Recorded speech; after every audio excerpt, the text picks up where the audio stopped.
उपाध्यक्ष महोदय, विशेष आज का ये जो मेरा मेंशन है ये बहुत महत्वपूर्ण है। मैं आशा करूंगा कि इस विषय में गहनता सुनेंगे। उपाध्यक्ष महोदय, इस विधानसभा में उपस्थित सभी सदस्यों और सरकार को बंगाल के चाय बागान में रह रहे लाखों लाख आदिवासी और गोरखाओं के सामाजिक विकास और सुरक्षा पर इस सदन का ध्यान आकर्षित करना चाहता हूं। उपाध्यक्ष महोदय, बंगाल में चाय बागान उद्योग इंडस्ट्री का शुरुआत लगभग 1800 में अंग्रेजों ने किया और उस वक्त चाय बागान इंडस्ट्री के लिए कोई उपयुक्त कानून व्यवस्था या नियम नहीं था। हमारा देश आजाद हुआ, प्लांटेशन लेबर एक्ट 1951 पार्लियामेंट में चाय बागान वर्कर्स के लिए पहला कानून बना, जिसका उद्देश्य श्रम के कल्याण, श्रमिकों की स्थिति को रेगुलेट करना था। उपाध्यक्ष महोदय, द प्लांटेशन लेबर एक्ट 1951 के तहत चाय कंपनी को हर एक वर्कर्स को रहने के लिए घर देने का प्रावधान अनिवार्य किया गया। मैं आप सभी से पूछता हूं, क्या इससे पहले चाय बागान में रह रहे लाखों लाख आदिवासी और गोरखाओं का घर नहीं था? जी हां, अवश्य था। उनका अपना घर था और जमीन भी था जिसमें हम खेती बाड़ी भी करते थे।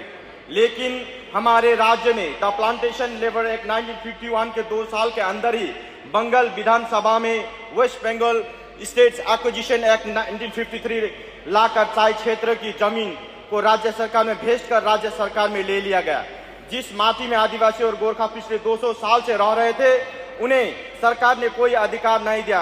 कोई बात नहीं, सरकार का है मतलब जनता का है, छोटा सा जनता का है, जनता मालिक है। लेकिन West Bengal state acquisition act 1953 के सेक्शन 6 के तहत चाय बागान मालिकों कंपनियों को बंगाल की ओर से समस्त जमीन लीज देकर मालिक बना दिया गया है, यानी एक तरह से कॉर्पोरेट जमींदार बना दिया गया।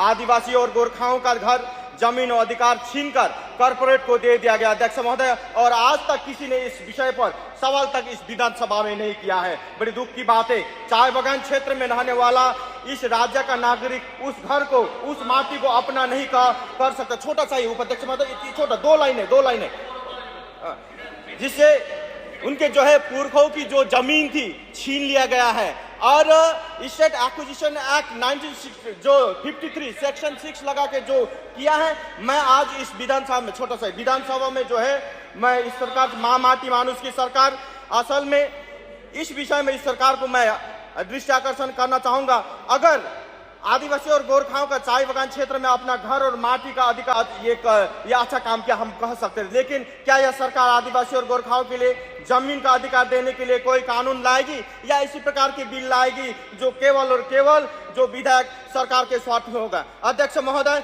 मैं आज इस सदन में चाय बागान क्षेत्र में रह रहे लाखों लाख आदिवासी और गोरखा एवं अनन्या के लिए जमीन के अधिकार का मांग करता हूँ। अध्यक्ष महोदय, धन्यवाद। আমি মাননীয় স্বাস্থ্যমন্ত্রী চন্দ্রিমা ভট্টাচার্য মহাশয়কে দৃষ্টি আকর্ষণ করতেছি যে